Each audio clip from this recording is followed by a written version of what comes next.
You see him on the news. CNN.com contributor, Dean Obeidallah. So, Dean... Watch him at comedy clubs. When I say Mecca, do you think of a holy place or an urban clothing line? Read his articles. And you hear him on the radio. The Dean Obeidallah Show is on live right here on SiriusXM Progress, Channel 127. And welcome to the show, brothers and sisters of the resistance. Thursday, April 4th.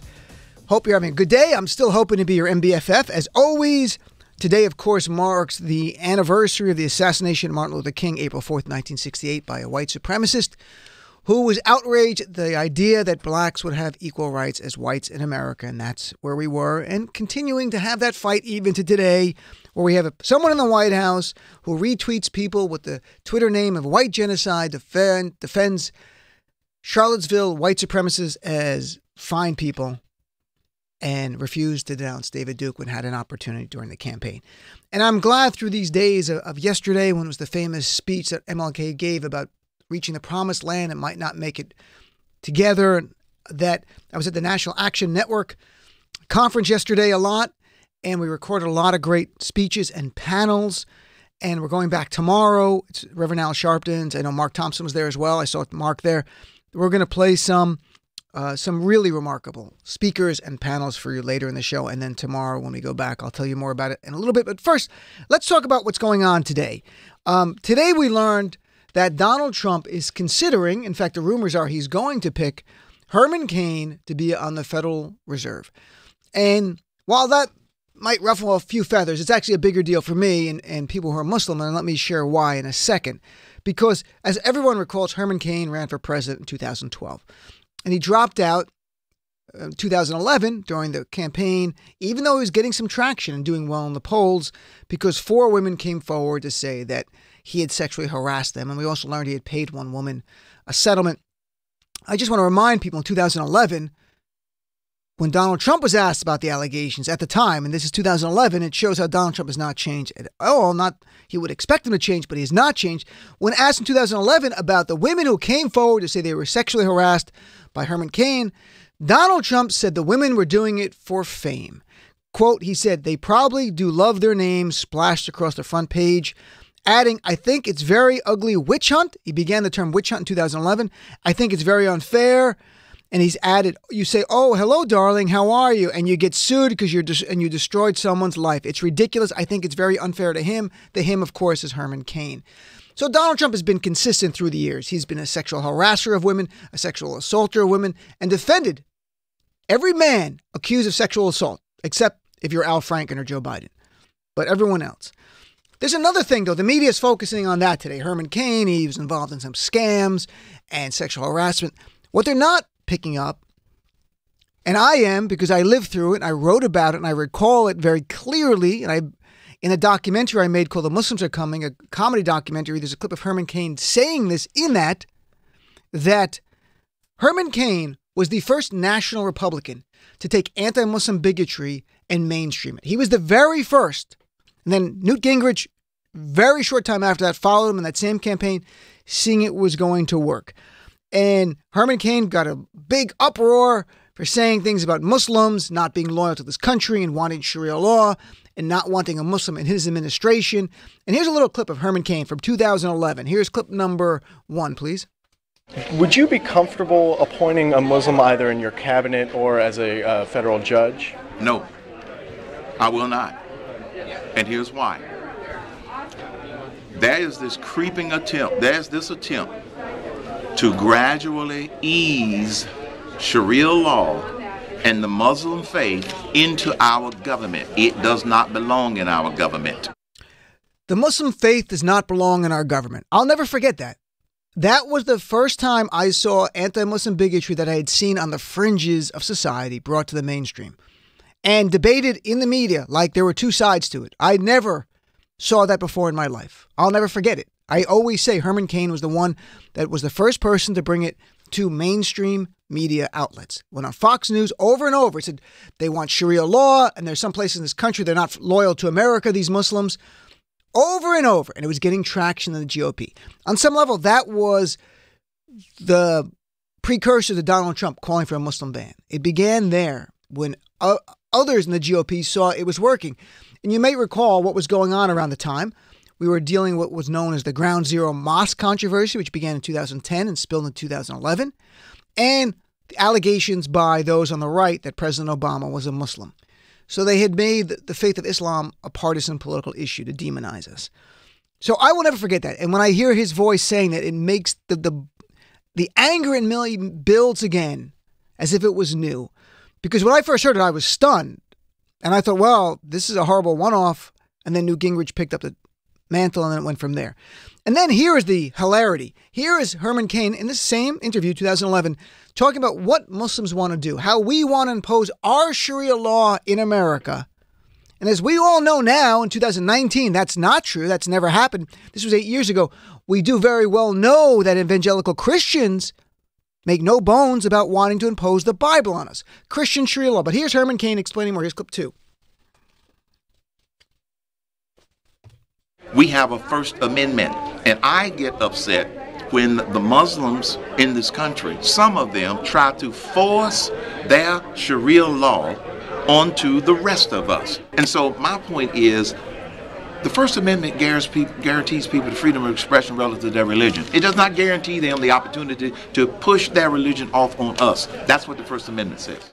How hilarious is it for him to say, a right-wing Republican, that Muslims want to impose our Islamic beliefs and make them law, when what we're seeing play out in front of us for years, but now more than ever, the attempt to impose Christian Sharia law, and a big part of it is because of Trump's appointment of Neil Gorsuch and Brett Kavanaugh to the Supreme Court. In fact, Samantha Bee last night on her show on TBS touched on that very issue, and something we talked about last week, how state after state now, Republican states are passing fetal heartbeat bills, all positioned to do one thing, to strike down Roe versus Wade, so that these men can tell women what to do with your bodies. So these male overlords can tell you how to live your life, say that you can't even have birth control, because that's the next fight, but no abortion whatsoever, no control over your life because of their religious beliefs, because Muslims and Jews don't share the same religious belief on the idea of conception starts at birth.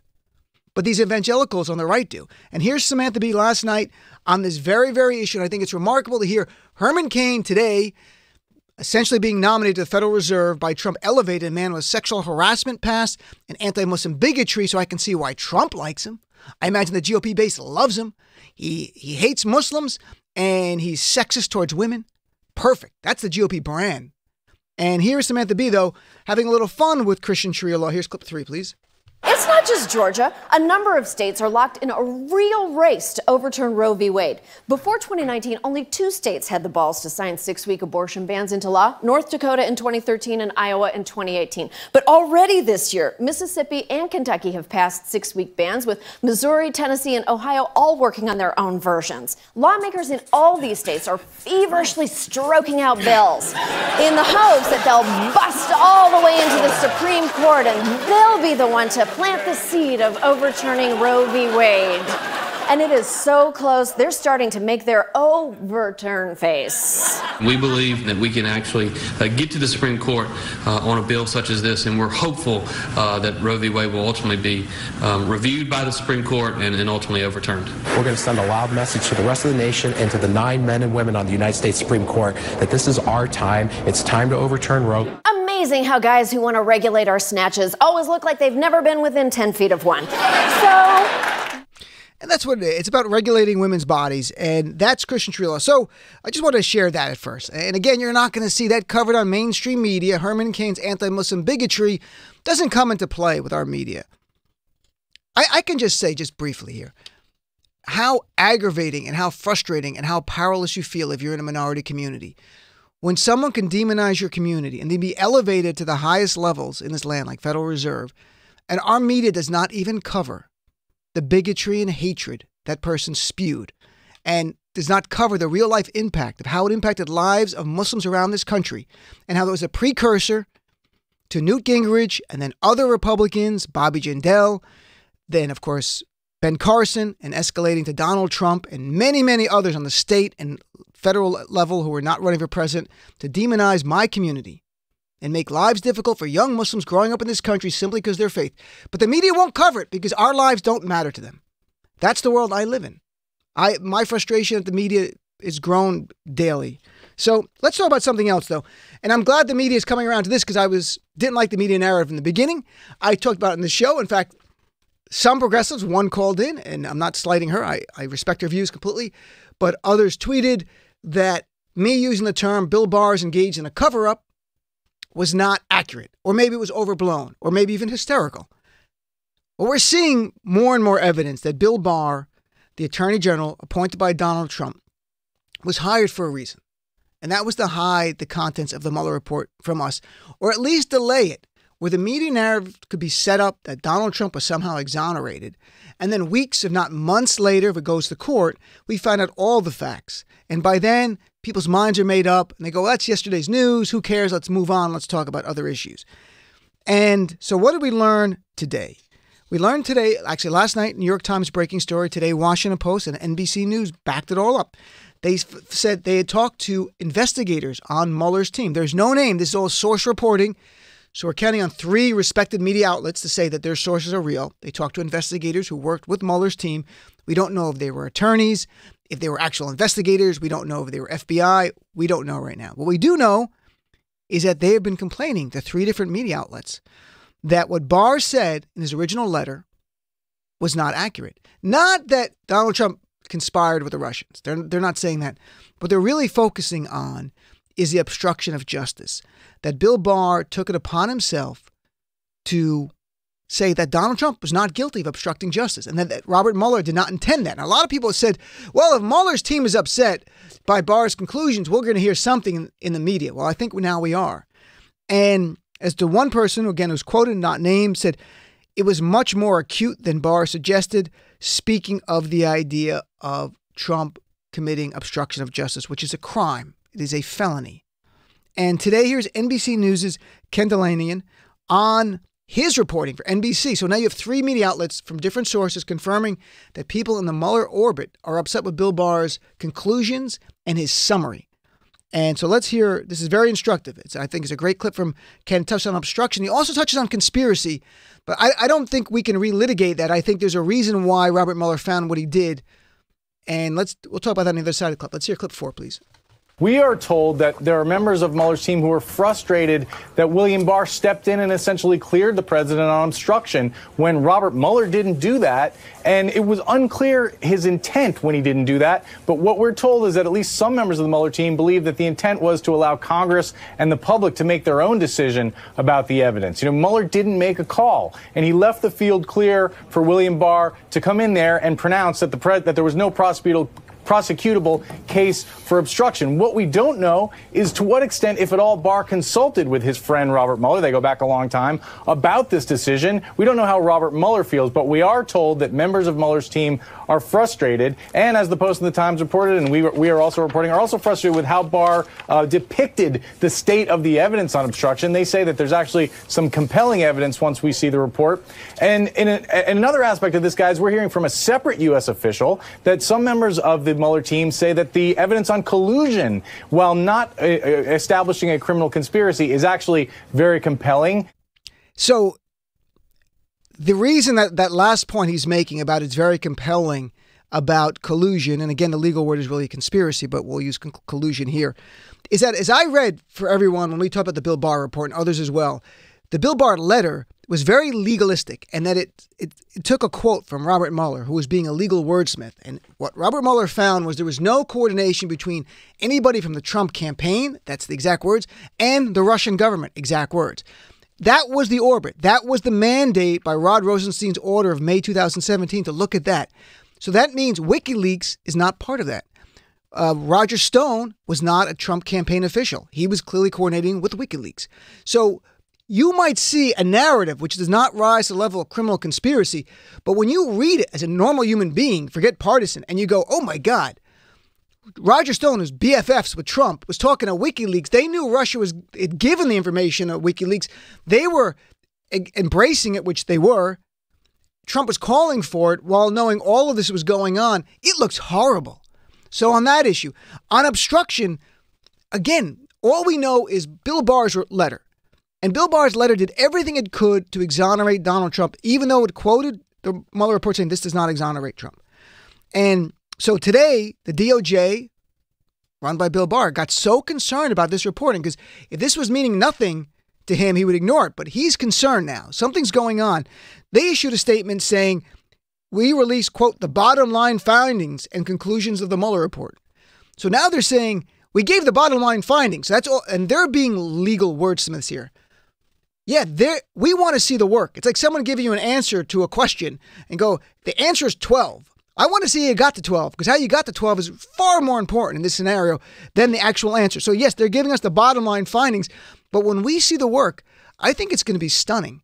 I think you might have calls for impeachment hearings, not actual impeachment yet, of Donald Trump. And then Donald Trump was so upset, he took to Twitter and tweeted insanely only about the New York Times, ignoring that the Washington Post and NBC has now confirmed it, tweeting, the New York Times had no legitimate sources, which would be totally illegal concerning the Mueller report. In fact, they probably had no sources at all. They are fake newspaper who've already been forced to apologize for their incorrect and very bad reporting on me, because it's always about me. So here's the, a lot of times we have these disputes and there's like, we're not going to have an easy answer. Who knows? In this case, there's really a very easy answer. Give us the Mueller report. We all get to see it. And here's the thing. Give the Mueller report. The Mueller report should be produced word for word, page for page, with no redactions, given to the Senate and House Intel committees. They see top secret confidential information every single day. You give it to them. Then Barr, I think in coordination with them, can redact certain parts. And what that does is that if they if Barr were to redact parts over the objection of the Democrats, let's say, that weren't about top secret information or highly confidential, it was just to help Donald Trump, they can go public and go, hey, we're not going to say exactly what is excluded here, but we're going to tell you what he's excluding, you should be able to see. And we're going to go to court and fight over it. Think about this. Bill Barr gets a report from Robert Mueller that took him almost 2 years to write. And within 36 hours, Bill Barr decided Trump had not obstructed justice, even though Robert Mueller did not conclude on that one. That's unbelievable. That is incredible. And I don't mean incredible in the good way. I mean incredible. It is not credible. It is not believable. Common sense tells you there is something wrong here. And why, and I went through it last week, Bill Barr was picked for this job by the GOP establishment. I don't think Trump knew his history whatsoever, other than to be told, this is a guy who will protect you, because he protected George Herbert Walker Bush and Ronald Reagan during Iran-Contra. They pardoned 6 people to obstruct an investigation. And that was the words of Lawrence Walsh, the prosecutor, in 1992 when the report was done. That the pardons effectively obstructed his investigation. So give the report. Now today, Gerald Nadler, House Judiciary Chair, is stepping up the game, saying he requested all communications between Robert Mueller and the DOJ. They want to know what's going on between the two. And here is Gerald Nadler today talking about Robert Mueller. And here's the other shoe's dropping here. They're going to bring Mueller before the committee. Here's clip 5. Yes, I think it's inevitable that Mr. Mueller is going to testify at some point. But the first thing we need is the release of the report and the documents. You think it's inevitable that Mueller is going to come before your committee? At some point, yeah. It's so funny to hear a reporter just literally repeat what the guy said, just so they get a better soundbite for the pull quotes. Because he said, it's inevitable Robert Mueller is going to appear. And he goes, is it inevitable that Robert Mueller is going to appear? He goes, yes, it is. So that was just media grab quoting type of stuff. In any event, we're going to see that. So what is your sense? For anyone who thought I was overblown before, are we not seeing more evidence of a cover-up? And here's the best part. Bill Barr can end any allegation of a cover-up. Do the right thing, Bill Barr. Give us the Mueller report. In fact, tonight there's a rally in Times Square going on right now as we speak. And I'm hoping in other cities as well, because MoveOn.org is involved. And they asked me about, I couldn't go cover it or speak at it because we're doing this show. But they're trying to build more grassroots activism to the idea, give us the Mueller report. Give us the Mueller report. You gave us the Ken Starr report to hurt Bill Clinton. Give us the Mueller report. We are entitled to see it. You can redact sources and methods. I get that. But I'm telling you, Bill Barr wants to protect Donald Trump. That's why he's hired.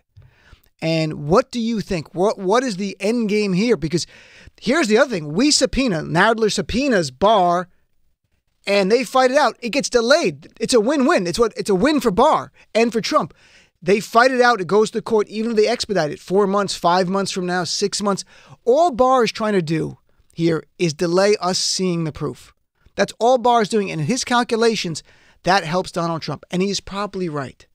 Because in 5 months from now, or 7 months from now, or even 3 months from now, it might seem like yesterday's news. We might have other things to talk about. Instead of being, if it came out that day when the Mueller report came out, that weekend, Democrats could literally be having impeachment hearings right now. So I want to hear from you. You're my guest at the top of the hour, 866-997-4748. Be right back after this. The Dean Obeidallah Show. Whoever's the next president, we should call him the 45th president of the United States. And this will go down as a dark time in America that we'll never refer to again. SiriusXM Progress.